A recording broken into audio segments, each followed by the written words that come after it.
नमस्कार दोस्तों, मैं हूं रामेंद्र सिंह चौहान। कौन कहता है आसमां में सुराख नहीं हो सकता? एक पत्थर तो तबीयत से उछालो यारो।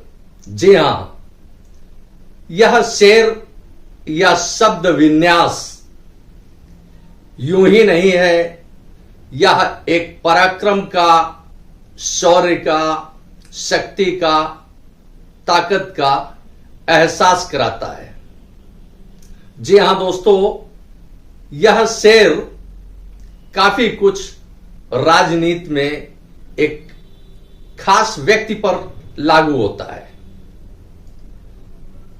वैसे देखें तो, दूसरे शब्दों में यूं कहें तो, कि ईमानदारी एक बड़ी कोशिश होती है और ईमानदार व्यक्ति को काफी कठिनाइयों का सामना करना पड़ता है। ईमानदारी के रास्ते पर चलने के लिए उसे ठोकरें भी खानी पड़ती है, पत्थरों पर भी चलना पड़ता है और उसके सामने दुश्वारियों का अंबार होता है। जी हां, हम बात कर रहे हैं बिहार के पूर्व राज्यपाल, जम्मू कश्मीर के पूर्व राज्यपाल, मेघालय के पूर्व राज्यपाल सत्यपाल मलिक का।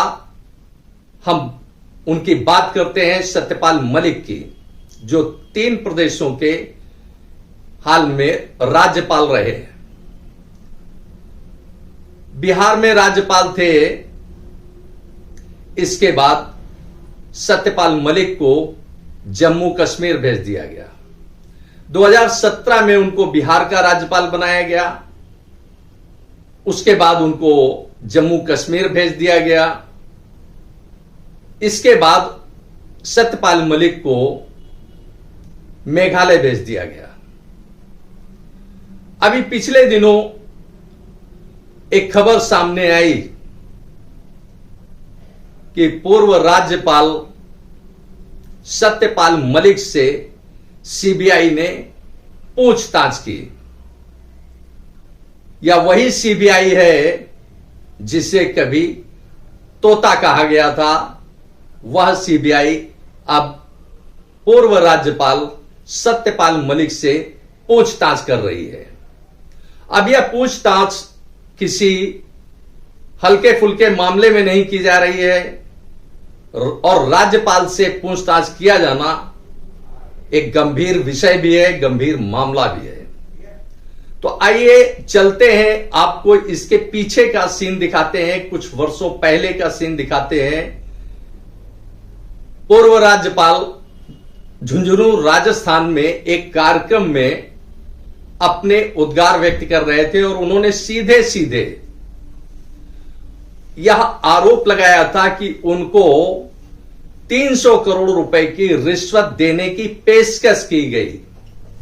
यह प्रस्ताव उन तक आया, लेकिन राज्यपाल सत्यपाल मलिक ने इस प्रस्ताव को न केवल ठुकराया बल्कि उसे सार्वजनिक भी किया।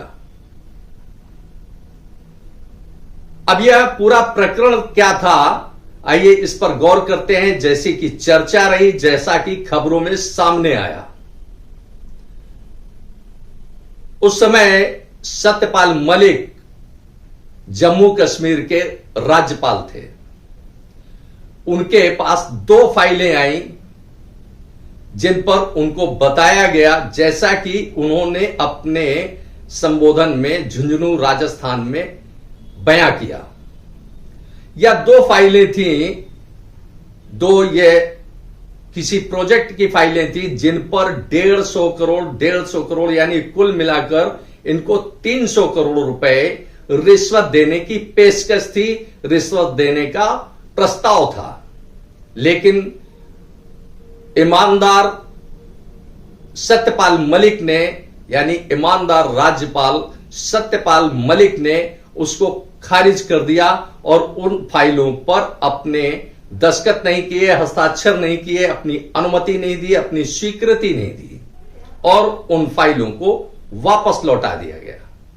अब जैसा कि खबरें छन कर आ रही हैं कि इनमें से दोनों फाइलें एक अंबानी साहब के किसी निकट व्यक्ति की है और दूसरे आरएसएस के किसी बड़े सदस्य की है, बड़े पदाधिकारी की है, बड़े नेता की है।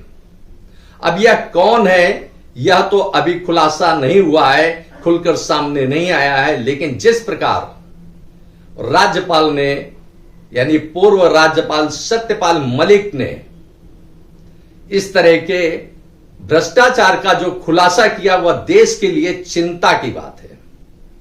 अब दूसरे शब्दों में इसे यूं कहें कि एक तालाब में यानी एक विशाल समंदर में सत्यपाल मलिक ने कंकड़ फेंक दिया।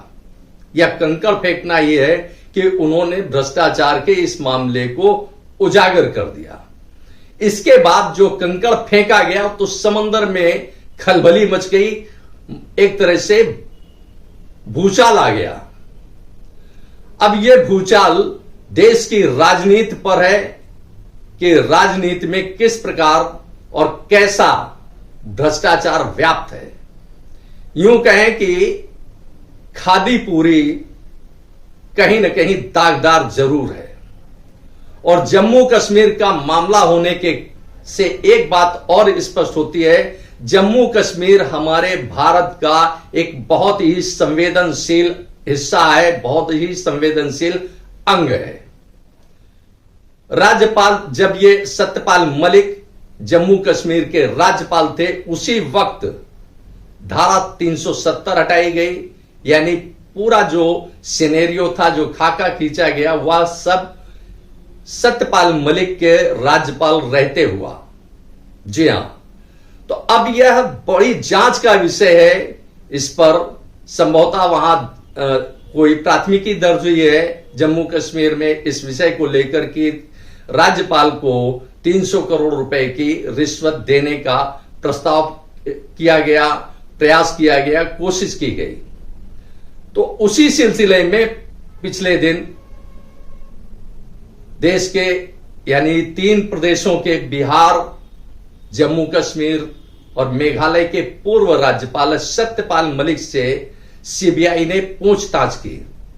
अब यह एक बड़ा सवाल उठता है कि सीबीआई जिसे तोता कहा जाता था और सीबीआई सीधे सीधे जैसा कि आमतौर पर माना जाता है कि वह सरकार के इशारे पर काम करती है, सरकार के दिशा निर्देश पर काम करती है, ऐसे में यह स्पष्ट है कि कहीं ना कहीं यह बिना सरकार को विश्वास में लिए सीबीआई ऐसा कोई कदम नहीं उठा सकती है कि 3 प्रदेशों के राज्यपाल रह चुके सत्यपाल मलिक से पूछताछ करे।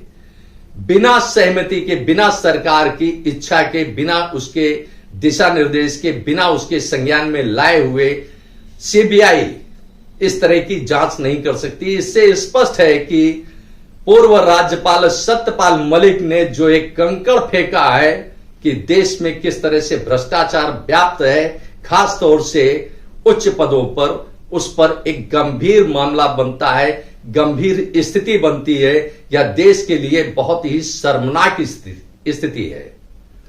अब बात करते हैं कि आखिर ऐसा क्या था कि जम्मू कश्मीर में या 2 बड़े प्रोजेक्ट के लिए निश्चित रूप से यह है कि अगर 300 करोड़ रुपए रिश्वत का प्रयास हुआ है, रिश्वत देने का प्रयास हुआ है, तो कहीं ना कहीं यह मामला हजारों लाखों करोड़ का होगा। जो हजारों लाखों करोड़ के प्रोजेक्ट होंगे उनमें 150 करोड़ की पेशकश की जा सकती है, ऐसा संभावना दिखती है। लेकिन यह प्रोजेक्ट बहुत बड़ा होगा क्योंकि जम्मू कश्मीर बेहद संवेदनशील है, सीमाएं उसकी हमारी संवेदनशील हैं और मामला रक्षा से भी जुड़ा हो सकता है।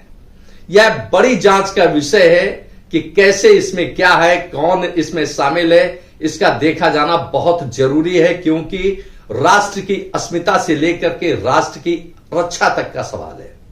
अब बात यहीं खत्म नहीं होती है, बात इसके आगे भी है कि सत्यपाल मलिक ने जो भ्रष्टाचार का एक उदाहरण सामने पेश किया कि किस तरह से उनको रिश्वत देने का प्रयास हुआ। एक पेशकश की गई, एक प्रस्ताव उनके सामने रखा गया, हालांकि उन्होंने इसे खारिज किया। अब इसके बाद यह सामने आती है कि जिस प्रकार सीबीआई ने उनसे पूछताछ की है, क्योंकि सीबीआई कोई साधारण चीज नहीं मानी जाती है देश में। वैसे देखा जाए तो भारत सरकार के 3 बड़ी एजेंसियां हैं भारत सरकार की, जो सीधे सीधे कहीं ना कहीं आर्थिक मामलों को देखती हैं। प्रवर्तन निदेशालय यानी ईडी, इनकम टैक्स और तीसरा सीबीआई। अब सीबीआई ने जिस तरह से पूर्व राज्यपाल सत्यपाल मलिक से पूछताछ की है, उससे यह स्पष्ट है कि कहीं ना कहीं यह इशारे ऊपर से हुए हैं, क्योंकि बिना इशारे इस तरह की पूछताछ नहीं हो सकती है। अब सत्यपाल मलिक ने अब एक कंकड़ फेंक कर तालाब में या समुद्र में खलबली मचा दी, भूचाल आ गया, लेकिन इससे यह सारी चीजें सामने आ चुकी हैं कि राजनीति में भ्रष्टाचार किस कदर है। अब इस पर देखें तो पूर्व राज्यपाल सत्यपाल मलिक की मुसीबतें भी कम नहीं है, क्योंकि उन्होंने इसे सार्वजनिक किया और सार्वजनिक करने के बाद इस पर हलचल शुरू हुई। तो अब मामला चाहे वह अंबानी से जुड़ा हो या आरएसएस से जुड़ा हो, कहीं से भी जुड़ा हो, या देश के किसी अन्य औद्योगिक घराने से जुड़ा हो या किसी अन्य व्यक्ति से जुड़ा हो, कहीं ना कहीं इस तरह की बड़ी हलचल होती रहती है, जो अप्रत्यक्ष रूप से यानी हमें कभी दिखाई नहीं देती है। इस तरह से पूरा परिदृश्य यह दिख रहा है कि देश में बड़े पैमाने पर भ्रष्टाचार होता है, या तो एक वानगी है जो खुलकर सामने आई है। अब इसमें बड़ी परेशानियां झेलनी पड़ सकती हैं सत्यपाल मलिक को, क्योंकि यह एक बार की पूछताछ है। इसके पहले अगर देखें तो भारत सरकार की एजेंसियों में से 3 एजेंसियों में से ईडी गांधी परिवार से जिस तरह से पूछताछ करती रही, वह देश के सामने है, किसी से छिपा नहीं है। क्योंकि भारत सरकार जिस तरह से इन 3 एजेंसियों का इस्तेमाल एक गन के रूप में, एक वेपन्स के रूप में, एक हथियार के रूप में करती है, यह देश से किसी से छिपा नहीं है। राहुल गांधी से पूछताछ की गई थी पिछले दिनों, सोनिया गांधी से पूछताछ की गई थी पिछले दिनों, वाड्रा फैमिली से पूछताछ की गई थी। तो कुल मिलाकर के यह है कि सरकार जिससे चाहे जब चाहे, अगर वह सरकार के खिलाफ है, सरकार के खिलाफ बोलता है, तो उसके लिए यह 3 वेपन्स गवर्नमेंट के हैं, जिनका गवर्नमेंट समय समय पर इस्तेमाल करती है। तो इसी तरह से सत्यपाल मलिक की राह में रोड़े कम नहीं है, अवरोध कम नहीं है, उनकी परेशानियां कम नहीं है। सीबीआई ने पूछताछ की, या तो हो सकता है इस जांच का पहला अध्याय हो, पहला चरण हो। इसके आगे कितने अध्याय होंगे, कितने चरण होंगे, कुछ कहा नहीं जा सकता है, क्योंकि एजेंसियां जो ये सरकार की 3 बड़ी एजेंसियां हैं, ईडी, इनकम टैक्स और सीबीआई, या किस तरह से पूछताछ करती हैं, कैसे पूछताछ करती हैं, इनका तरीका क्या होता है, इनका नजरिया क्या होता है, किसी खास आदमी के लिए और किसी आम आदमी के लिए। अब देश के यानी 3 प्रदेशों के पूर्व राज्यपाल सत्यपाल मलिक को सीबीआई के हर सवाल का जवाब देना होगा। वह सवाल कितने टेढ़े मेढ़े होंगे, कितने सीधे सपाट होंगे। अब यह तो हो ही नहीं सकता है कि सवाल सीधे सपाट हों। सीबीआई हर तरह से उनसे पूछताछ करेगी और ज्यादातर बयान हो सकता है उनसे लिख कर ले, क्योंकि सीबीआई हो या कोई भी इन्वेस्टिगेशन हो, प्राइमा फेसिया सब कुछ जो जांच में लिया जाता है वो उससे लिखित में लिया जाता है, उससे मौखिक में नहीं लिया जाता है। मौखिक नहीं उसकी बात सुनी जाती है, उससे सब कुछ सिलसिलेवार लिख कर दिए जाने को कहा जाता है।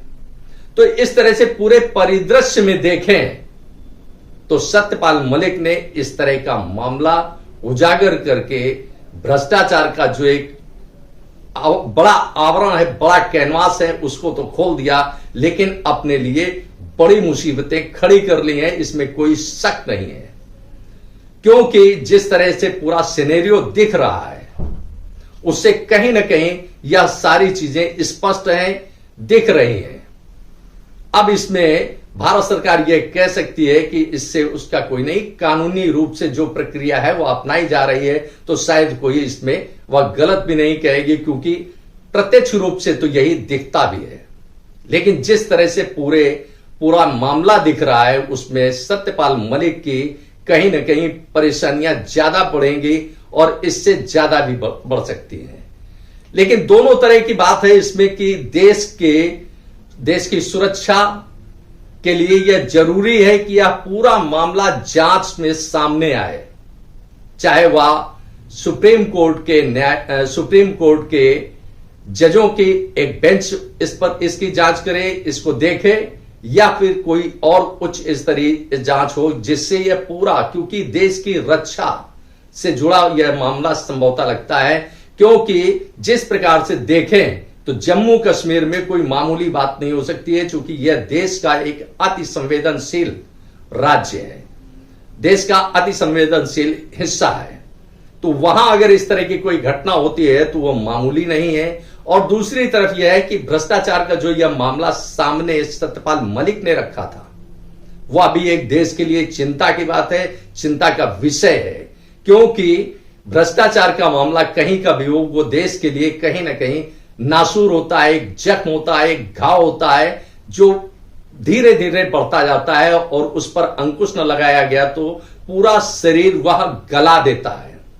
तो इस तरह से पूरे परिदृश्य में देखें तो यह गंभीर मसला है, जांच हो रही है, इसको जांच को संवेदनापूर्ण जांच करके पूरे सारे तह तक जाकर के इसको देखा जाना चाहिए। यह मामला केवल सत्यपाल मलिक तक ही सीमित नहीं है, क्योंकि इसके आगे भी जो कहानी है वह जांच में सामने आएगी। यह जांच एजेंसियों को करनी है, भारत सरकार को करानी है, चाहे वह सुप्रीम कोर्ट के जज करें या कोई और एजेंसी करे, जांच तो होनी ही चाहिए, क्योंकि यह एक बड़ा संवेदनशील मामला है, चाहे वह रक्षा का मामला हो, चाहे भ्रष्टाचार का मामला हो। संकेत जो मिल रहे हैं वह यह है कि गड़बड़ी तो कहीं ना कहीं हुई है, जिसकी वजह से प्रदेश के राज्यपाल को पेशकश की गई रिश्वत की। सब कुछ सामान्य नहीं दिख रहा है, इससे कहीं ना कहीं लग रहा है कि देश में असामान्य स्थिति है। आपने इस वीडियो को देखा, आपको यह वीडियो कैसा लगा कमेंट बॉक्स में हमें अवश्य बताएं। वीडियो को शेयर करें। यदि आप हमारे चैनल पर नए हैं तो हमारे चैनल को सब्सक्राइब करें, जिससे हमारे आने वाले वीडियो, आने वाले नोटिफिकेशन आपको मिल सके। दोस्तों, वीडियो को लाइक करना ना भूलें। आप लाइक करते हैं तो हमारा प्रोत्साहन होता है, हमारा मोटिवेशन होता है। आपने वीडियो को देखा, आपका बहुत बहुत धन्यवाद। Thank you. जय हिंद, जय भारत।